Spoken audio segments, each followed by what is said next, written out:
Hi friends, ದಿವ್ಯ logs ಕನ್ನಡಗೆ ಸ್ವಾಗತ. ಯಾರ್ಯಾರು ನನ್ನ ಚಾನಲ್ ನೋಡ್ತಾ ಇದ್ದೀರಾ, ಲೈಕ್ ಮಾಡಿ ಹಾಗೆ ಸಬ್ಸ್ಕ್ರೈಬ್ ಮಾಡ್ಕೊಳ್ಳಿ.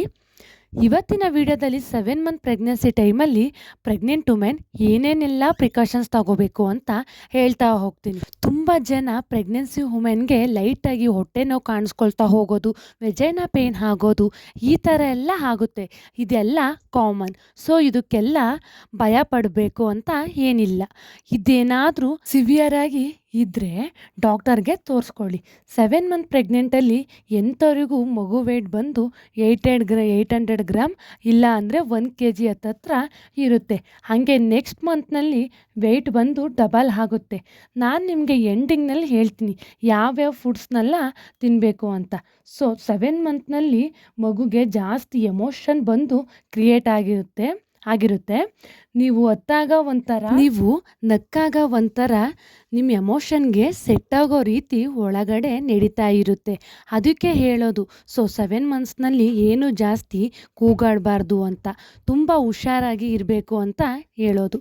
ಈ ಒಂದು ಟೈಮಲ್ಲಿ ಗ್ರೋತ್ ಸ್ಕ್ಯಾನ್ ಇರುತ್ತೆ, ಅದನ್ನು ಮಾಡಿಸ್ಕೊಳ್ಳಿ. ಮಗುವಿನ ಡೆವಲಪ್ ಹೇಗಿರುತ್ತೆ ಅಂತ ಚೆಕ್ ಮಾಡ್ತಾರೆ. ಆಮೇಲೆ ಮಗುವಿನ ಸುತ್ತ ಇರೋ ಅಂತಹ ನೀರು ಯಾವ ಲೆವೆಲಲ್ಲಿ ಇದೆ ಅಂತ ನೋಡ್ತಾರೆ. ನಾರ್ಮಲ್ ಇದೆಯಾ ಇಲ್ಲ ಅಂದರೆ ಕಮ್ಮಿ ಇದೆಯಾ ಅಂತ ಎಲ್ಲ ತಿಳ್ಕೊಳ್ಳಿ. ಆಮೇಲೆ ಏನಾದರೂ ಕಮ್ಮಿ ಇದೆ ಅಂತ ಅಂದರೆ ನೀವು ಫ್ರೂಟ್ಸ್ನೆಲ್ಲ ಜ್ಯೂಸ್ ಥರ ತಗೋಬೇಕು. ಆಮೇಲೆ ಮಜ್ಜಿಗೆ, ಆಮೇಲೆ ಜಾಸ್ತಿ ನೀರು ಕುಡಿಬೇಕು. ಲಿಕ್ವಿಡ್ ಅನ್ನೋದು ಒಂದು 3 ಲೀಟರಷ್ಟು ನೀವು ದಿನಕ್ಕೆ ಕುಡಿಬೇಕು. ಆಮೇಲೆ ನೆಕ್ಸ್ಟ್ ಬಂದು 7 ಮಂತ್ನಲ್ಲಿ ನಿಮ್ಮ ವೆಯ್ಟ್ ಕೂಡ ಜಾಸ್ತಿ ಆಗಿರುತ್ತೆ, ಹೊಟ್ಟೆ ಕೂಡ ಮುಂದಕ್ಕೆ ಬಂದಿರುತ್ತೆ, ಆಮೇಲೆ ಮಗುವಿನ ಕಿಕ್ಸ್ ಕೂಡ ಜಾಸ್ತಿ ಇರುತ್ತೆ. ನೆಕ್ಸ್ಟ್ ನಿಮಗೆ ವೈಟ್ ಡಿಸ್ಚಾರ್ಜ್ ಆಗೋದು ತುಂಬ ಕಾಮನ್ನು. ಸ್ವಲ್ಪ ಆಗುತ್ತೆ ಅಂದರೆ ಏನು ಭಯ ಬೇಡ. ಏನಾದರೂ ಇನ್ಫೆಕ್ಷನ್ ರೀತಿ ಯೆಲ್ಲೋ ಇಶ್ಯೂ, ಪಿಂಕ್ ಇಶ್ಯೂ ಏನಾದರೂ ಆದರೆ ಡಾಕ್ಟರ್ಗೆ ತೋರಿಸ್ಬೇಕು. ಆಮೇಲೆ ನೆಕ್ಸ್ಟ್ ಏನಾದರೂ ನಾರ್ಮಲ್ ಲೆಂತ್ ಸರ್ವಿಕ್ಸು, ಆಮೇಲೆ ಶಾರ್ಟ್ ಸರ್ವಿಕ್ಸ್ ಅಂತ ಕೆಲವರಿಗೆ ಆಗುತ್ತೆ. ಏನಾದರೂ ಶಾರ್ಟ್ ಸರ್ವಿಕ್ಸ್ ಆಗಿದ್ದರೆ 7 ಮಂತ್ನಲ್ಲೇ ಪ್ರೀ ಮೆಚೂರ್ ಬೇಬಿ ಆಗೋದು ಚಾನ್ಸ್ ಇರುತ್ತೆ. ಅದಕ್ಕೆ ಡಾಕ್ಟರ್ ಹೇಳ್ತಾರೆ ರೆಸ್ಟ್ ಮಾಡೋಕ್ಕೆ. ಆ್ಯಂಡ್ ನೆಕ್ಸ್ಟ್ ಕೆಲವರಿಗೆ ಸ್ಟಿಚಸ್ ಕೂಡ ಹಾಕಿರ್ತಾರೆ. ಆ ಥರ ಏನಾದರೂ ಸ್ಟಿಚಸ್ ಹಾಕಿದರೆ ಹುಷಾರಾಗಿರೋದು ತುಂಬ ಮುಖ್ಯ. ಹೊಟ್ಟೆಗೆ ವೆಜೈನಾಗೆ ಪೇಯ್ನ್ ಬರೋ ಥರ ಕೆಲಸವನ್ನು ಮಾಡಬೇಡಿ. ನಾರ್ಮಲಾಗಿ ನಿಮಗೆ ಎನರ್ಜಿ ಬೂಸ್ಟ್ ಆಗೋ ಥರ ಫುಡ್ಸ್ ಬಂದು ರಾಗಿ, ಎಕ್ಸಾಂಪಲು ರಾಗಿ ಅಂಬಲಿ, ರಾಗಿ ರೊಟ್ಟಿ, ರಾಗಿ ಮುದ್ದೆ, ಈ ಥರ ಎಲ್ಲ ತಗೊಳ್ಳಿ. ನೆಕ್ಸ್ಟ್ ಬಂದು ಮೀಟ್ ಐಟಮ್ಸು, ಚಿಕನ್, ಮಟನ್ ಯಾವುದೋ ಒಂದು ಈ ಥರ ಐಟಮ್ಸ್ನ ತಿನ್ನಿರಿ. ನಿಮಗೆ ಎನರ್ಜಿ ಬೂಸ್ಟ್ ಆಗೋದ್ರ ಜೊತೆಗೆ ಮಗುವಿನ ವೆಯ್ಟ್ ಇನ್ಕ್ರೀಸ್ ಆಗುತ್ತೆ ಮತ್ತು ಬ್ಲಡ್ ಲೆವೆಲ್ ಕೂಡ ಜಾಸ್ತಿ ಆಗುತ್ತೆ. ಆಮೇಲೆ ನೆಕ್ಸ್ಟು ಎಗ್ಗಲ್ಲಿ ಪ್ರೋಟೀನು, ನ್ಯೂಟ್ರಿಯನ್ಸು ಜಾಸ್ತಿ ಇರೋದ್ರಿಂದ ಬೇಬಿ ಡೆವಲಪ್ಮೆಂಟ್ಗೆ ಹೆಲ್ಪ್ ಆಗುತ್ತೆ. ಡೈಲಿ 1 ಎಗ್ಗು ತಗೊಳ್ಳೋದು ಮಿಸ್ ಮಾಡಬೇಡಿ. ಇಲ್ಲ ಅಂದರೆ ವಾರಕ್ಕೆ 3 ಅಥವಾ 4 ತಗೊಳ್ಳಿ, ಓಕೆನಾ. ನೆಕ್ಸ್ಟು ಹಾಲು 2 ml ಅಷ್ಟಾದರೂ ಹಾಲನ್ನ ಇಂಟೇಕ್ ಮಾಡಿ. ಬಾದಾಮ್ ಮಿಲ್ಕು ಇಲ್ಲ ಅಂದರೆ ಡಾಕ್ಟರ್ ಕೊಟ್ಟಿರೋ ಪೌಡರ್ ಮಿಕ್ಸ್ ಮಾಡಿಕೊಂಡು ತಗೊಳ್ಳಿ.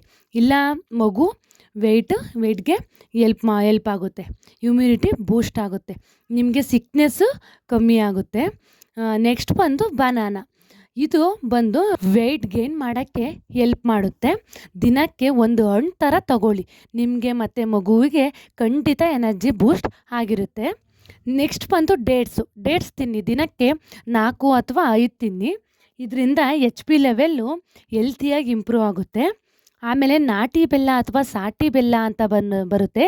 ಇಲ್ಲ ಅಂತಂದರೆ ನಾರ್ಮಲ್ ಬೆಲ್ಲನಾದರೂ ತಿನ್ನಿ. ಆಮೇಲೆ ನೆಕ್ಸ್ಟು ಕಿವಿ ಫ್ರೂಟ್ಸು ತಿನ್ನಿ. ವಾರಕ್ಕೆ 1 ಅಥವಾ 2 ತಿನ್ನಿ, ಒಳ್ಳೆ ಎನರ್ಜಿ ಬೂಸ್ಟ್ ಆಗುತ್ತೆ. ನೆಕ್ಸ್ಟು ಫಿಶ್ ತಿನ್ನಿ. ನಾರ್ಮಲಾಗಿ ವಾರಕ್ಕೆ 1 ಅಥವಾ 2 ತಿನ್ನಿ. ನಿಮಗೆ ಮಗುಗೆ ಒಮೆಗಾ 3 ಸಿಗುತ್ತೆ. ಆಮೇಲೆ ಕ್ಯಾಲ್ಶಿಯಂ ಬೂಸ್ಟ್ ಆಗುತ್ತೆ. ಸೊಂಟ ನೋವು, ಕೈಕಾಲು ನೋವು ಎಲ್ಲ ಕಮ್ಮಿ ಆಗೋದ್ರ ಜೊತೆಗೆ ನಿಮಗೆ ಒಂದೊಳ್ಳೆ ಎನರ್ಜಿ ಬೂಸ್ಟ್ ಆಗುತ್ತೆ. ನೆಕ್ಸ್ಟ್ ಬಂದು ನಾರ್ಮಲ್ ಬೆಲ್ಲನ ಹಾಲಿನ ಜೊತೆ ತಗೊಳ್ಳಿ. ಇಲ್ಲ ಹಾಗೆ ತಿನ್ನೋದು ಮಾಡಿ. ಆಗ ಖಂಡಿತವಾಗ್ಲೂ ನಿಮಗೆ ಮಗುಗೆ ಐರನ್ ಕಂಟೆಂಟ್ ಜಾಸ್ತಿ ಆಗುತ್ತೆ. ಆಮೇಲೆ ಮಗುಗೆ 7 ಮಂತ್ನಿಂದ ವೆಯ್ಟ್ ಬಂದು ತುಂಬ ಮುಖ್ಯ. ಮಗು ವೆಯ್ಟು ಡಬಲ್ ಆಗುತ್ತೆ, ಹಾಗೆ 1 kg ಡಬಲ್ ಆಗಿರುತ್ತೆ. 8 ಮಂತ್ಗೆ ಅದಕ್ಕೆ ಚೆನ್ನಾಗಿ ಫುಡ್ಸ್‌ನ ತಗೊಳ್ಳಿ. 1 ಕೆಜಿ ಹಂಗೆ ಇನ್ಕ್ರೀಸ್ ಆಗಿಬಿಡುತ್ತೆ. 7 ಮಂತ್‌ನಲ್ಲಿ ಏನೇನೆಲ್ಲ ತಿನ್ನಬಾರ್ದು ಅಂತ ವಿಡಿಯೋ ಹಾಕ್ತೀನಿ ಶಾರ್ಟ್ಸ್‌ನಲ್ಲಿ ನೋಡಿ. ಓಕೆನಾ? ಓಕೆ ಫ್ರೆಂಡ್ಸ್, ನೋಡಿದ್ರಲ್ಲ 7 ಮಂತ್ಸ್‌ನಲ್ಲಿ ಏನೇನೆಲ್ಲ ಮಾಡಬೇಕು ಅಂತ. ನಿಮಗೆ ನಾನು ಹೇಳಿರೋ ಇನ್ಫಾರ್ಮೇಷನ್ ಇಷ್ಟ ಆಗಿದೆ ಅನ್ಕೋತೀನಿ.